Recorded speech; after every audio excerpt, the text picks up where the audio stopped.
me out, but I'm still holding the throne. You never know till it's over. So pretty it hurts. Just beware of the thorns. Hello YouTube. Today I want to talk about my time at Algoa, which wasn't very long. But before I do, if you're new, subscribe, share, hit that notification, make a comment. I like to hear from you guys, and I always try to answer all comments. If I miss anybody, I apologize. Anyway, let's get into this. So I got a release date at South Central Correctional Center, and they dropped me to level 1 from a 5, and they put me in the hole after a while.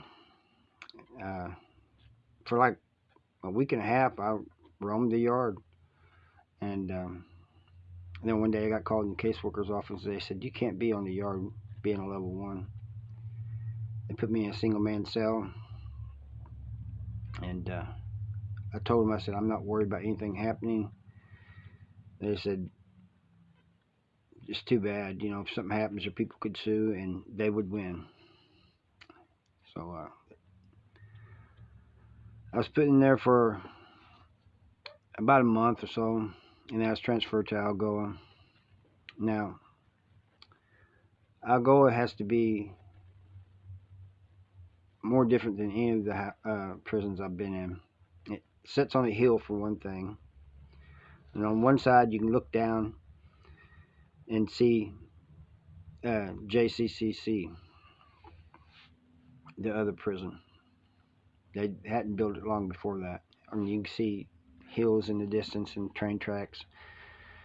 On the other side, you can see the city, Jeff City, and the capital. Now, there was another housing unit separate from the regular ones, and it was just a block building, and it was kind of down low, and it's just a huge dorm. The rest of them, there's 8 of them. I believe there's 8 of them, maybe 10, but there's either 8 or 10, and they look like stone houses you would see in the free world. But they was all up the side of this hill, and so if you went to the yard, you had to walk down, which wasn't hard. But then once at your yard, you had to walk all the way back up, and that's not hard. But what's hard is like if you're pushing your property up to another housing unit. So I get there, and in this housing unit, there's a bottom floor and a top floor, and there's 2 rooms on the bottom, 2 on the top that held 14 people. And in this room there was a sink and a toilet, and 7 bunk beds. And then after you're there for a while, they gradually move people out of there. After you're there for a while, they put you down this hallway, and there's cells on both sides that has bars, and there's no toilet or sink in the cell, which I did not like. But you had to go down to the end, and there was a shower, and there was a small, like, chest-high wall, and there's a row of urinals, and behind the row of urinals there was toilets. So if you used a urinal, you had to make sure, it's just a respect thing, that there was nobody sitting behind you. You go into one where there was nobody. I mean, somebody using the toilet don't want to be looking at somebody's backside right in front of them. Anyway, that was took some getting used to, and I really didn't like the place. I didn't like too many of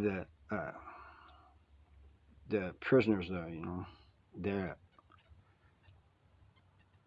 ain't got a lot of time, and they've never done a lot of time. They only got like 1 or 2 years, and so most of them, not all of them, but most of them are disrespectful. And one day somebody paid for that, and but what I did like is that it's like when I first got to prison at the walls.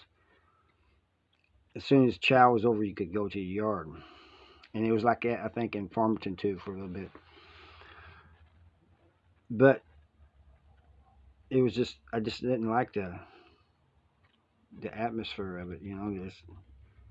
I mean, people bumping into you. Like I said, not everybody, but like I was in a Chow Hall once, and I saw this fight because this guy went by me, bumps into me. I was getting ready to say something to him. I mean, he keeps going. He doesn't apologize or nothing. He just keeps going. And this other guy comes running by, and so fight started. But I was there like five, I want to say 5 months, or no, a little longer than 5 months, probably close to 9 months.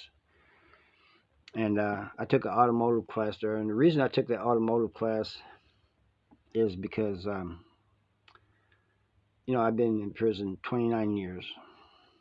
And so I knew that vehicles had changed and stuff. So I wanted to get like an update on what was new and everything in case I had to work on them.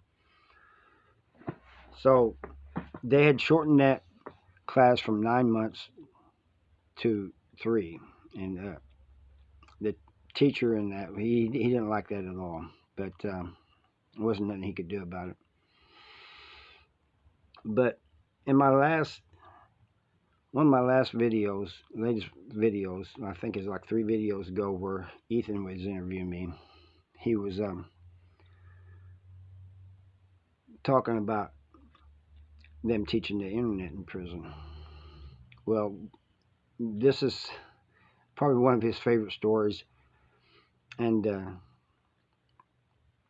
what it was, the caseworker told me, he said, hey, you need to take classes that's going to help you get when you get out.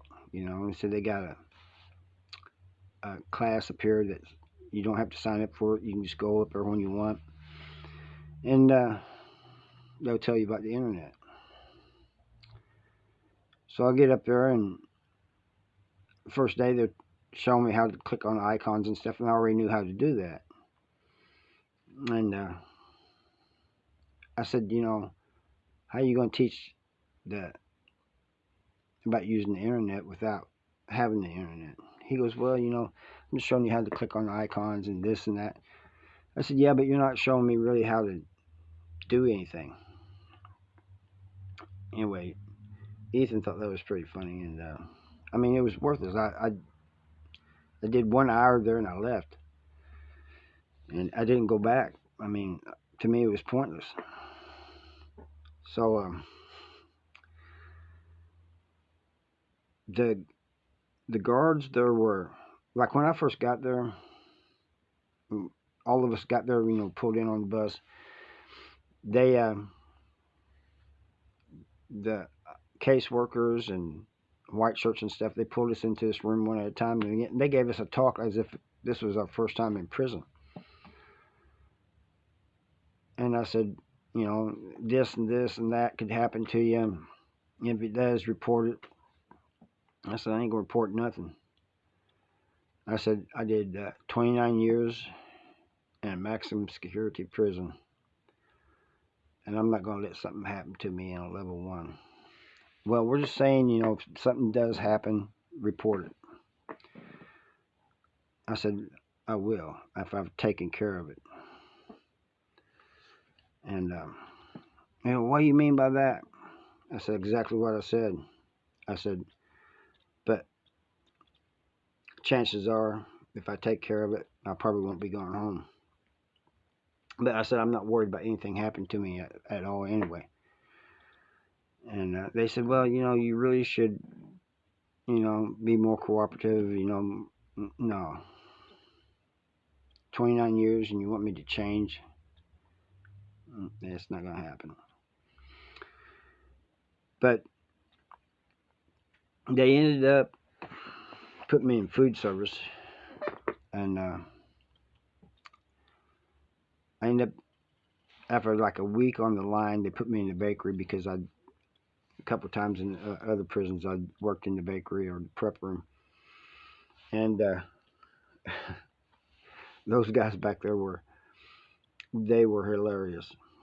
Um, but anyway, we was taking food out, and guards really wouldn't say too much. I mean, they didn't say anything really, but they knew we was doing it, but they just kind of turned a blind eye, you know. So that was kind of cool. But you know, I was really doing it more out of fun than anything, just to be doing it. I mean, I consider, you know, guards will tell you if they catch you right stealing from the kitchen, they'll write you up for theft. How can I steal something that belongs to the uh, prisoners? To the people in prison. That's the way I see it. So after about 9 months there, uh, I had forgotten that uh, I was wanting out of that place. I wanted to go to a different place, and the caseworker told me, he said, "Well, you can sign up for laundry in Farmington, and they do laundry for the different hospitals around that area." And so I said, "Okay, good." I didn't really say yes or no. I just said good. Well, one day they tell me,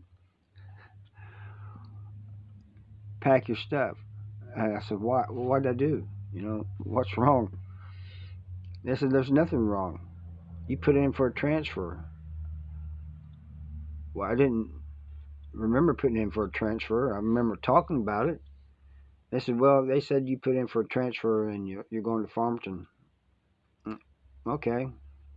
And so it was like May or June, I can't remember exactly, that I was sent to took a long bus ride to Farmington, Missouri, and so that was my time at Algoa. I mean, I tried to school some of them guys that was coming in, that and telling them, that in in the higher level prisons, the way you're acting now, it's not gonna fly. And another thing at Algoa, I met a bunch of people from my hometown. It was kind of strange, and because like somebody that was 14 or 15 when I went to prison and is now an adult. And this one guy, I was working out one day, and he just bearded guy, he's in pretty good shape, and keeps looking at me, and I'm thinking, man, why is this guy? I'm gonna have to keep an eye on him. And so one day we was working out, and we're kind of close to one another, and somebody came over the intercom, said, "Sidell, report back to your housing unit." He goes, "I know who you are," and he comes running at me. I mean, I drew back. I said, "What's up, dude?" He goes, "You're from my hometown. You're from Newburgh." I said, "Yeah. Who are you? You still haven't told me who you are and what you want." And he said, "I'm Junior." I hadn't seen him since, well, I hadn't seen him in 29 years, but I mean, he was like 14 or 15, something like that. It was crazy. And then there was another older guy there that I knew from my hometown. But that